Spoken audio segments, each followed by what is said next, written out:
علی النبی یا ایہا الذین آمنوا صلوا علیہ وسلموا تسلیما اللہم صلی علی سیدنا و مولانا محمد معدن الجود والکرم وآلہ وصحبہ وبارک وسلم۔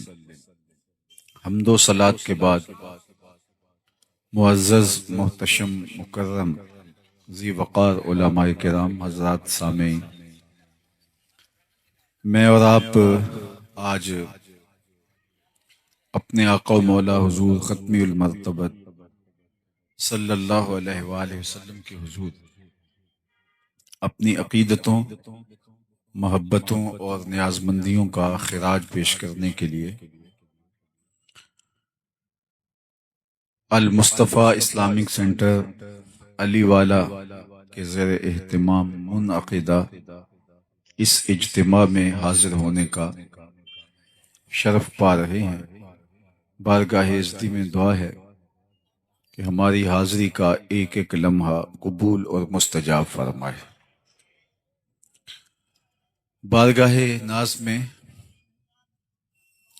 ہماری عقیدتوں کا نذرانہ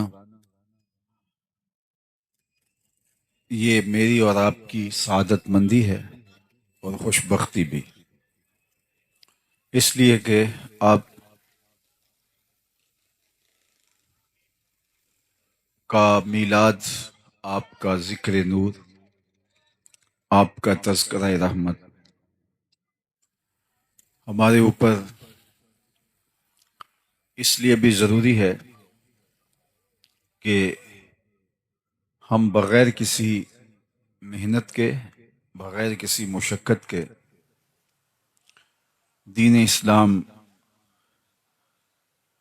اسلام کی برکتوں سے، ثمرات سے فیض یاب ہو رہے ہیں۔ اس وقت دنیا کی آبادی 8 ارب کے قریب ہے اور 500 سے زائد مختلف مذاہب، الہامی اور غیر الہامی مذاہب دنیا کے اوپر پائے جا رہے ہیں۔ میرا اور آپ کا مسلمانوں کے گھر پیدا ہونا یہ کسی اتفاق کا نتیجہ نہیں، یہ ہمارا کوئی عمل خیر نہیں تھا جس کے صلے کے طور پہ ہمیں مسلمانوں کے گھر پیدا کیا گیا۔ یہ محض اللہ کا کرم ہے کہ اس نے ہمیں حضور کی غلامی کا اعزاز بخشا، اور اس پر ہم جتنا بھی شکریہ ادا کریں کم ہے۔ میری خوش قسمتی میں تیرا امتی، ایک فارسی کا شعر ہے، بری نازم کے ہستم امتے تو، بری نازم کے ہستم امتے تو، گناہ گارم و لیکن خوش نصیبم۔ میں گناہ گار ہوں لیکن خوش نصیب ہوں، اس لیے کہ مجھے اور آپ کو حضور کی امت میں ہونے کا شرف نصیب ہوا۔ تو پھر اس بات کا حق ہمارے اوپر لازم ہے کہ ہم اللہ کی عطا کردہ اس نعمت کا شکرانہ ادا کریں۔ میں آپ کو سب سے پہلے ایک مجلس میں لیے چلتا ہوں جس کو منعقد ہونے کے لیے مسجد نبوی کا پاکیزہ ماحول میسر آیا، اور ہم تو عرض گزار ہوتے ہیں ہمارے گھر بھی ہو جائے چراغاں یا رسول اللہ، لیکن وہاں عملاً چراغاں ہوا اور حضور بنفس نفیس تشریف فرما ہوئے۔ مجلس کے شرکاء اصحاب پیمبر تھے اور حضور کے ذکر کی دل آویز مجلس نور برپا تھی۔ اللہ کے محبوب علیہ السلام حجرہ انور سے نکلے اور صحابہ کی مجلس میں تشریف فرما ہوئے۔ صحابہ سے دریافت کیا، ما اجلسکم، یہ جلسہ کاہے کا ہے، کیوں بیٹھے ہوئے ہو؟ یعنی مسجد کے گوشے میں وہ مجلس برپا کیے ہوئے تھے، تو حضور نے ان سے مخاطبت کرتے ہوئے فرمایا، ما اجلسکم، جلسہ کاہے کا ہے، کیوں بیٹھے ہو؟ تو انہوں نے جو جواب دیا وہ سنیے۔ انہوں نے کہا جلسنا نذکر اللہ ونحمدہ علی ما ہدانا لدینہ ومن علینا بک۔ حضور، ہمارے بیٹھنے کا مقصود یہ ہے کہ ہم اللہ کی حمد بیان کر رہے ہیں، اس کا شکرانہ ادا کر رہے ہیں اس بات پر کہ اس نے ہمیں ہدایت دین عطا فرمائی اور آپ کی صورت میں ہمارے اوپر انعام فرمایا، آپ مل گئے، اس پر ہم شکرانہ ادا کرنے کی مجلس برپا کیے ہوئے ہیں۔ آپ سے اگر پوچھا جائے کہ آپ کیوں بیٹھے ہیں تو آپ کا برجستہ جواب بھی یہی ہوگا، تو بات ختم ہو جائے گی یا بات آگے بڑھ جائے گی؟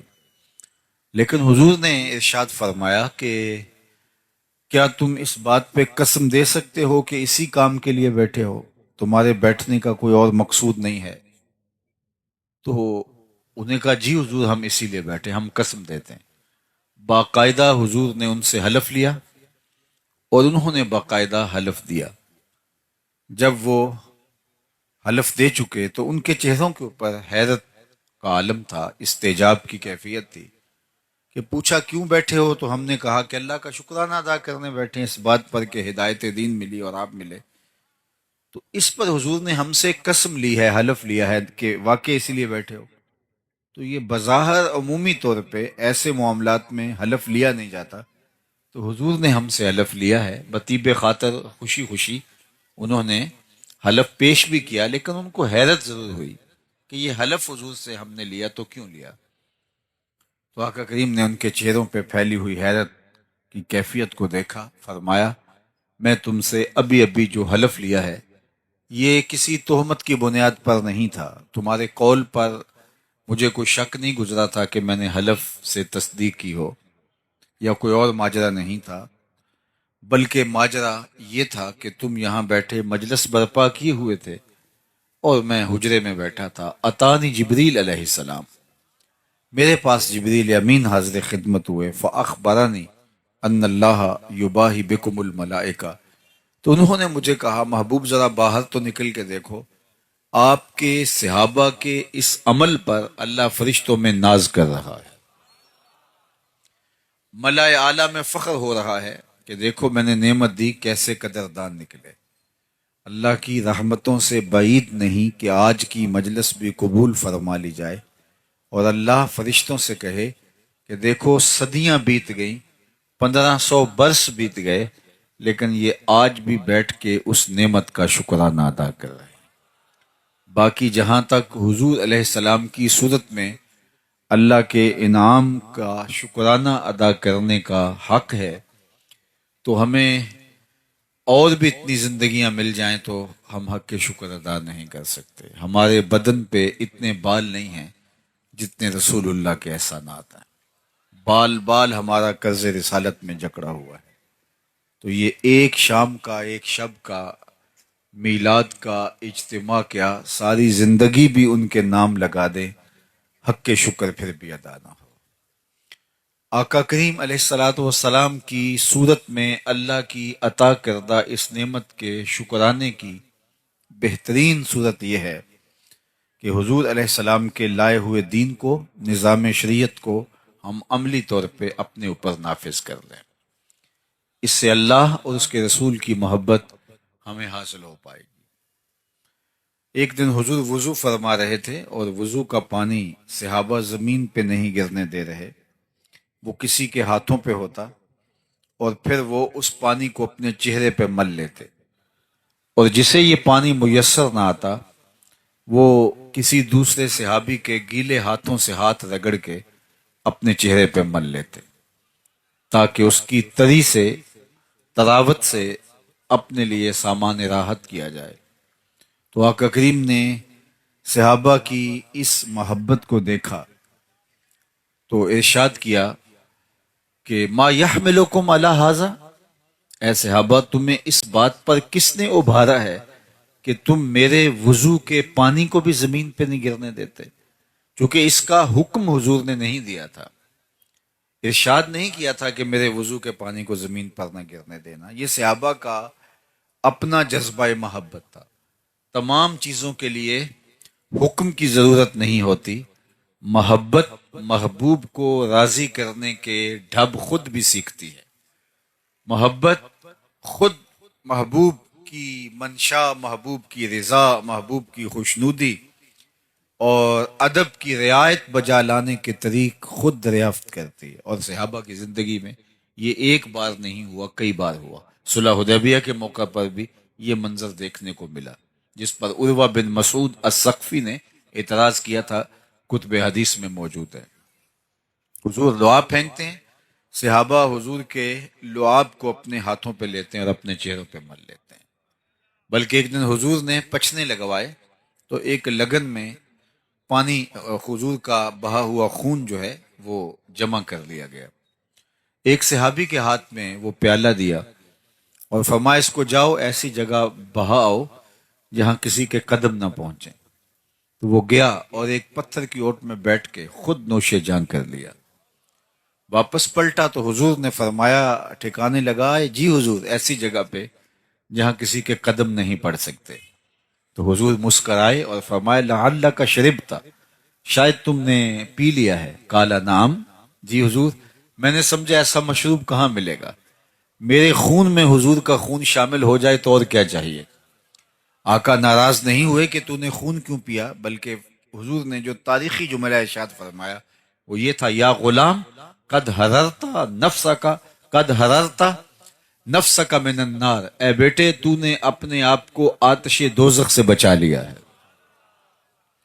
تو صحابہ نہ حضور کے وضو کا پانی زمین پہ گرنے دیں، نہ حضور کا لعاب رحمت زمین پہ گرنے دیں، اور یہ ان کی محبت کا ایک ڈھنگ تھا اور حضور کے پیار کا ایک اسلوب تھا جو ان کے عشق نے ان کو سکھایا تھا۔ ان کی محبت نے ان کو یہ درس دیا تھا کہ محبوب کے اعضائے نور کی اترن کو بھی زمین پہ نہ جانے دیا جائے، اس کو بھی اپنے چہروں پہ ملا جائے۔ کائنات میں کسی نے صحابہ جیسا کوئی عاشق نہیں دیکھا ہوگا، لیکن میں آپ کو بتاؤں کہ عشق کی فراوانی، عشق کا زور حسن کی فراوانی کی وجہ سے ہوتا ہے۔ جتنا حسن فراواں ہو اتنا عشق زور آور ہوتا ہے۔ تو کائنات میں اگر صحابہ جیسا کوئی عاشق نہیں ملتا تو حضور جیسا سونا بھی زمانے میں کوئی نہیں ہے۔ لکھاں آئے لوک زمانے تے محبوب خدا جیا کوئی نہیں، لکھاں سونے بن بن بیندے نے او دی خاک پا جیا کوئی نہیں۔ حضرت ابو ہریرہ تو بولے، کل قمر لیلۃ البدر لم ارا قبلہ ولا بعدہ مثلہ۔ کیا پوچھتے ہو، حضور 14ویں رات کے چمکتے ہوئے چاند کی طرح تھے۔ پھر کہا نہیں نہیں نہیں، حضور جیسا نہ پہلے دیکھا نہ بعد میں دیکھا۔ حضرت حسان بن ثابت بولے، کیسے دیکھتے، کسی ماں نے جنم دیا ہوتا تو دیکھتے۔ خدا نے وہ سچائی پن چھڑیا جدے وچ محمد نو ٹالیا سی۔ حسینہ جمیلاں دا منہ موڑ دیتا، محمد بنا کے قلم توڑ دیتا۔ وہ پیکر تراشا، وہ حسن دیا، وہ جمال بخشا، وہ خوبصورتی دی۔ اللہ اکبر کہ حسن ختم ہے۔ کسی نے کہا تھا کہ حسن جدا پانی پرے عشق بھی غلامی کرے، حسن ادا پانی پرے عشق بھی غلامی کرے، چند سینہ چیر دیوے جدوں اشارہ کرے، جڑا اونوں ویکھے پھرے دل نو سنبھالدا، لب کے لے آواں کتھوں سونا تیرے نال۔ وہ جمال دیا، وہ خوبصورتی دی۔ آپ نے محبت کی لوک داستانیں سنی ہوں گی، لیکن کبھی آپ نے یہ نہیں سنا ہوگا کہ کسی محب نے محبوب کے لعاب کو اپنے ہاتھوں پہ لیا ہو اور اپنے چہرے پہ ملا ہو۔ لیکن یہاں محبت کے ایسے مظاہر بھی دیکھنے کو ملتے ہیں۔ اب حضور وضو کرتے ہیں، صحابہ وضو کے پانی کو زمین پہ نہیں گرنے دیتے، چہروں پہ مل لیتے۔ آقا کریم نے ان سے پوچھا، ما یحملکم علی ھذا، میں نے تو اس کا حکم نہیں دیا، تم ایسا کیوں کر رہے ہو؟ تو سنیے اس کا جواب۔ انہوں نے کہا، حب اللہ و رسولہ، اللہ اور اس کے رسول کی محبت کا تقاضا یہ ہے کہ ہم اس وضو کے پانی کو زمین پر نہ گرنے دیں۔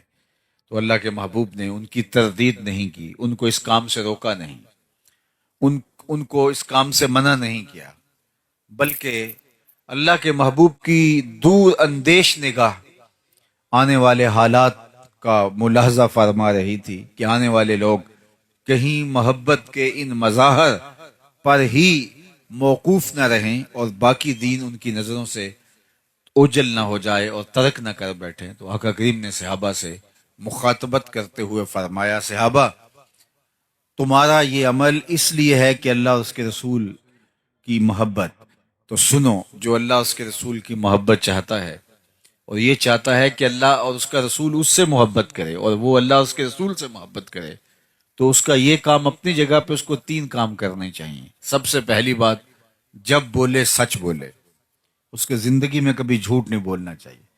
تم میرے وضو کے پانی کو زمین پر نہیں گرنے دیتے، ہاتھوں پہ لیتے ہو اور چہروں پہ مل لیتے ہو، لیکن یہ بھی فراموش نہ کرنا اگر تم میرے غلام ہو تو غلامی کا حق ادا تب ہوگا جب تمہاری زبان پہ جھوٹ نہیں آنے پائے گا۔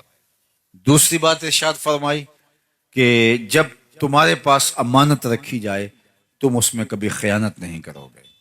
اور تیسری بات ارشاد فرمائی تمہاری ہمسائیگی میں کوئی آ بسے تو تم حق کے مجاورت ادا کرو گے، ہمسائیگی کے حق کا، حقوق کا لحاظ رکھو گے۔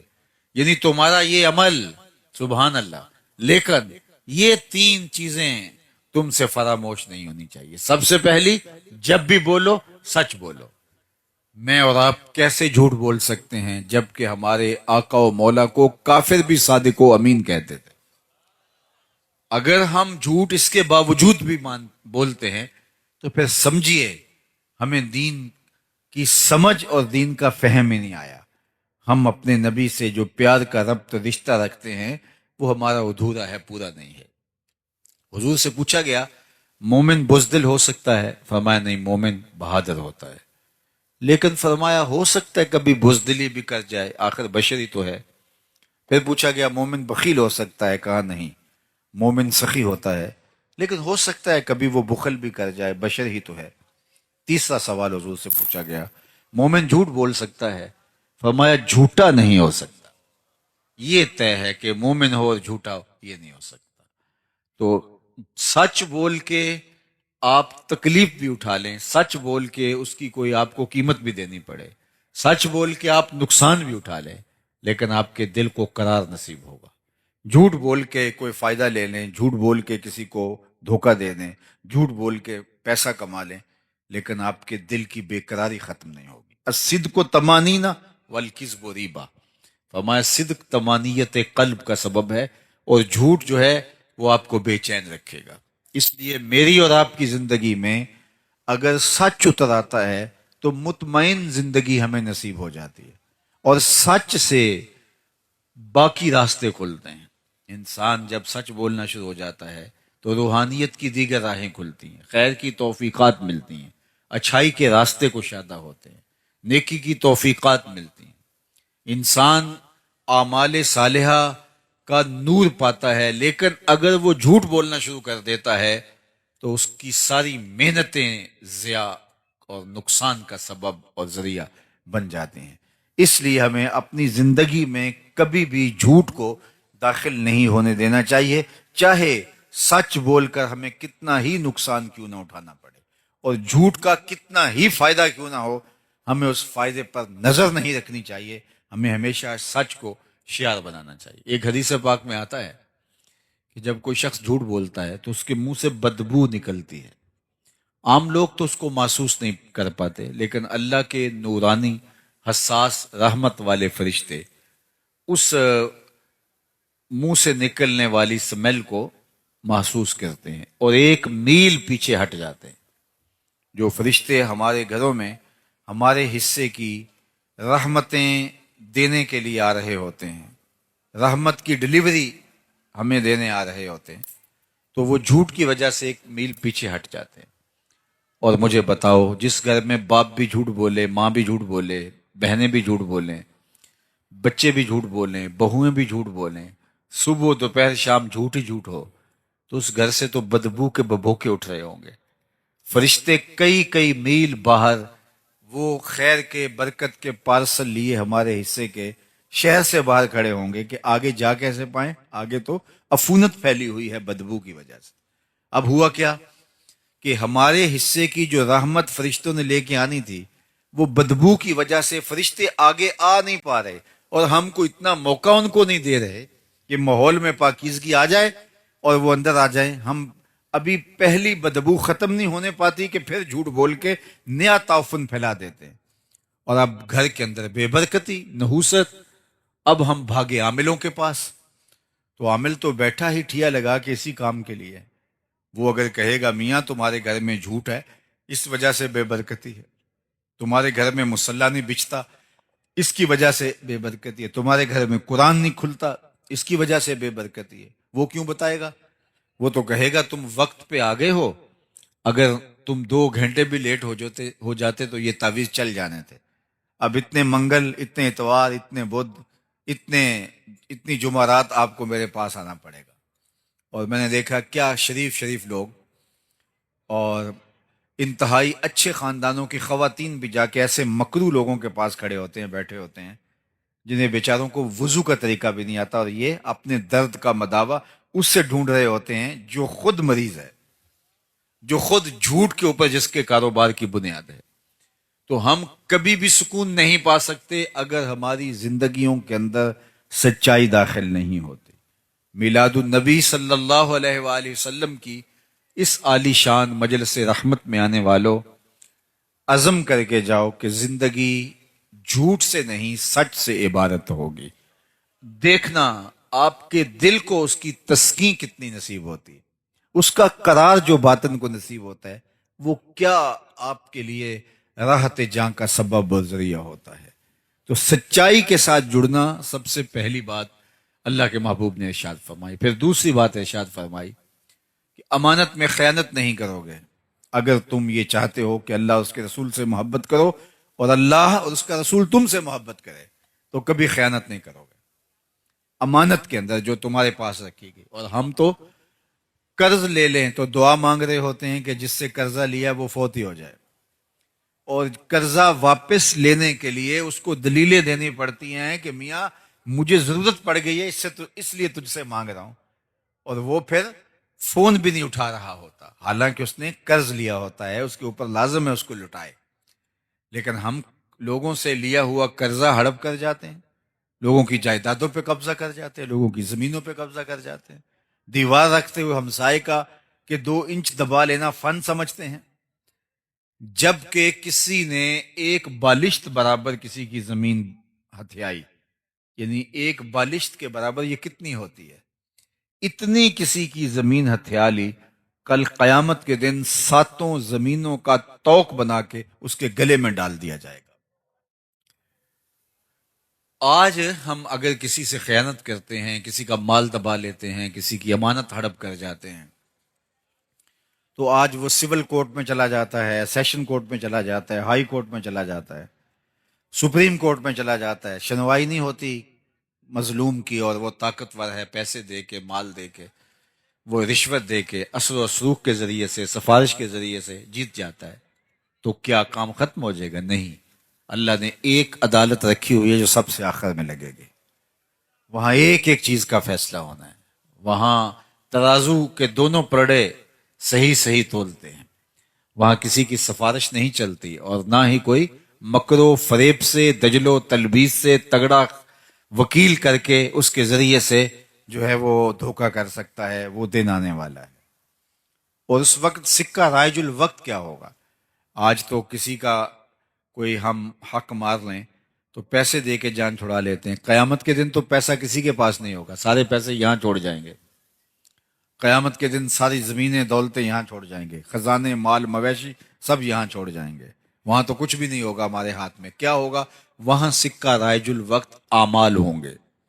اگر کسی نے کسی کا حق غصب کیا ہوگا تو اس کے بدلے کے اندر چھٹنے کے لیے اس کو اپنے عمل دینے پڑیں گے. اور اگر عمل دے کے بھی جان نہ چھوٹتی ہوئی تو اس کے گناہ لینے پڑیں گے.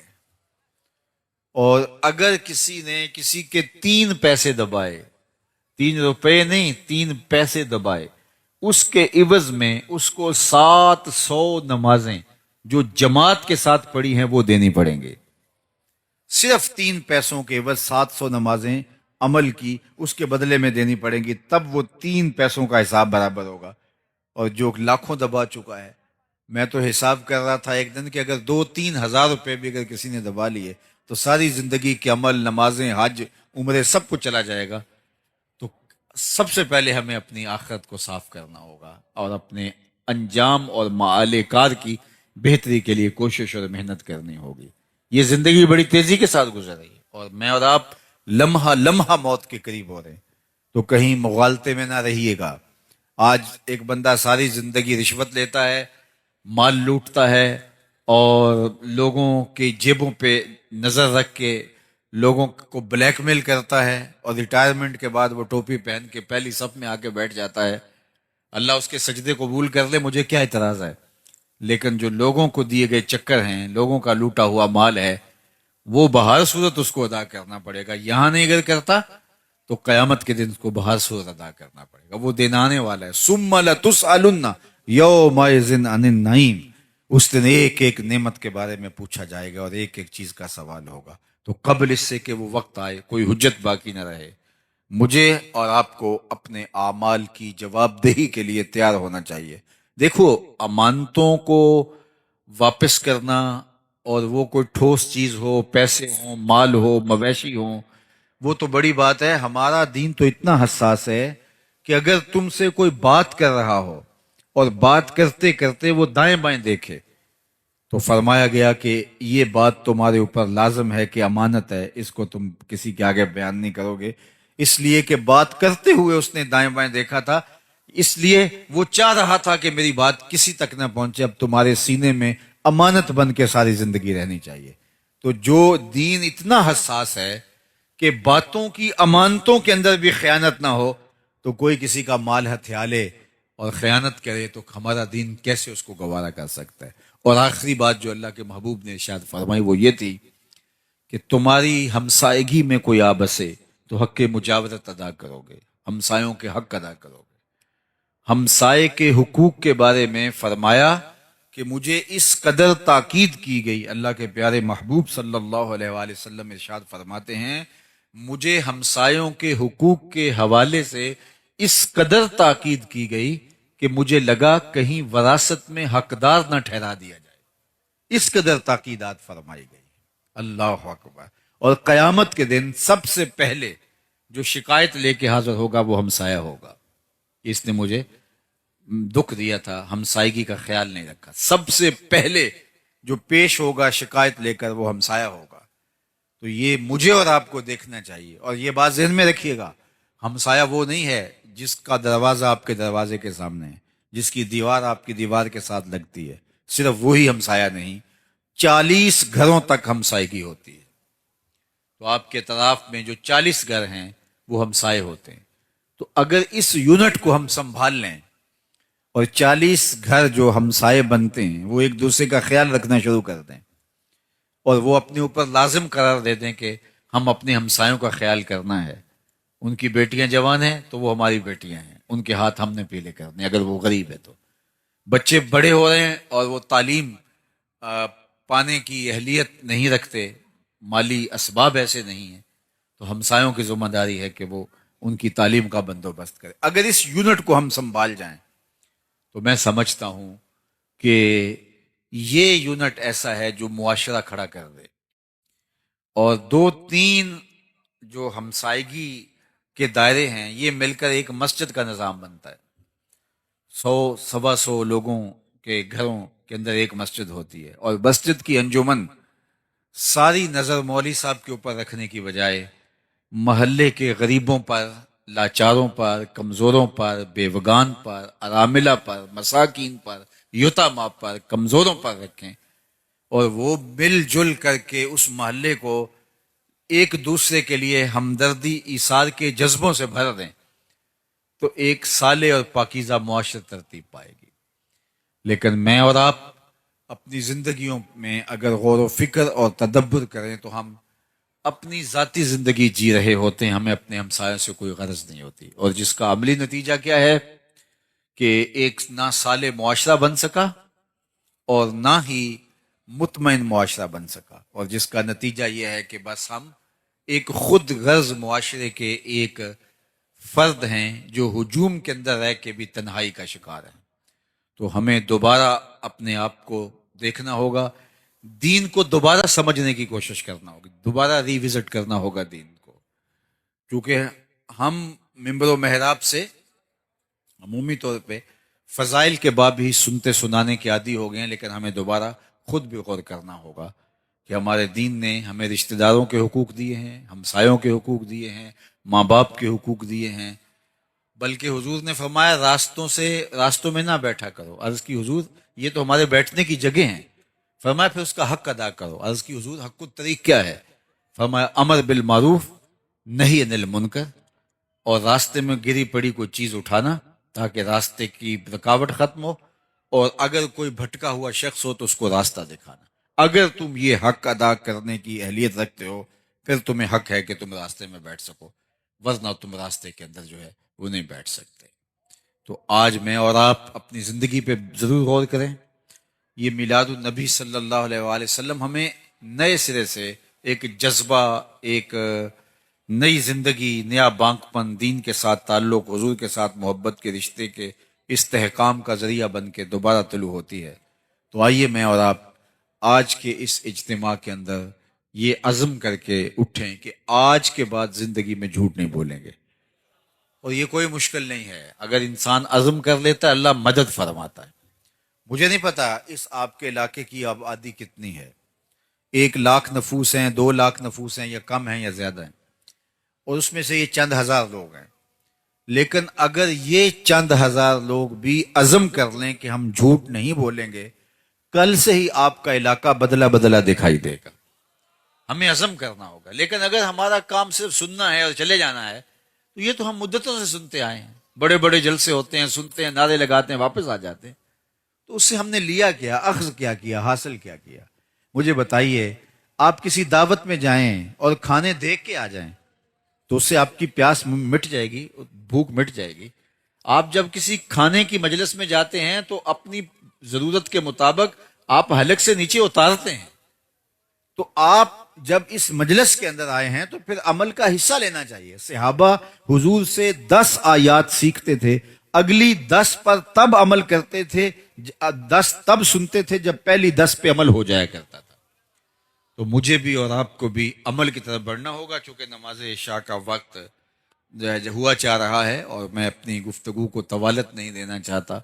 اللہ کی بارگاہ میں آپ سارے لوگوں کی آمین کے ساتھ دعا ہے کہ اللہ تعالی ہمیں ان چیزوں پہ توفیق عمل عطا فرمائے۔ باقی بالکل آپ کے جہاں تشریف فرمائے اس کے ساتھ المصطفیٰ اسلامک سینٹر، ہمارے عالی مرتبت مبلغ علامہ وحید مصطفی صاحب نے بہت محنتوں کے ساتھ یہ قائم کیا، اور اب یہ ضروری تعمیرات کے ساتھ منصہ شہود پہ آ گیا۔ تعلیم و تعلم کا باقاعدہ سلسلہ بھی وہاں جاری ہے، اور مزید اس کی توسیعات بھی جاری ہیں۔ تو میں آپ سے کہوں گا کہ صرف یہ ایک دن کے لیے یہاں جمع ہو کر کے اپنے جذبوں کا اظہار نہ کیجیے، بلکہ اس مرکز کے ساتھ عملی طور پہ وابستہ ہو جائیے۔ اس مرکز میں آ کے سیکھیے، اپنے بچوں کو داخل کروائیے، مالی اعانت کیجیے، اخلاقی مدد کیجیے، اور جو ہے وہ یہ مرکز اس پورے علاقے کے لیے رشد و ہدایت کا، خیر و برکت کا ضامن بن کے ابھرے۔ اللہ ہمارے عالی مرتبت محترم جناب قاری عبدالوحید صاحب کو بہتر جزا عطا فرمائے، اور ان کے رفقائے کار، ان کے دوست احباب، اراکین انجمن، اللہ ان کو بھی جزائے خیر دے کہ وہ اس مرکز کو آگے لے جانے کے لیے اپنی تمام تر صلاحیتوں کو بروئے کار لائیں۔ والسلام علیکم ورحمۃ اللہ وبرکاتہ۔ اللہم صلی علی سیدنا و مولانا محمد معدن الجود والکرم وآلہ وصحبہ وبارک وسلم۔ اللہ اٹھے ہوئے ہاتھ کبھی بھی خالی نہ موڑنا، پھیلی ہوئی جولیاں رحمتوں سے بھر دینا، بخت کی بہاریں نصیب فرمانا، آنے والوں کو واپس گھروں میں پہنچنے سے پہلے پہلے اس اجتماع کی برکتیں نصیب فرمانا۔ اے اللہ اس مرکز کو قیامت تک آباد رکھنا، ہر خیر ہر برکت علامہ صاحب کی جھولیوں میں ڈال دینا، ہمارے جملہ منتظمین کی خیر فرمانا۔ جس شوق فراواں کے ساتھ یہ لوگ تشریف لائے، جو خیر کے نیک عزائم کیے، اللہ اس پر توفیق عمل عطا فرمانا۔ وصلی اللہ تعالی علی النبی الامین وآلہ واصحابہ اجمعین برحمتک یا ارحم۔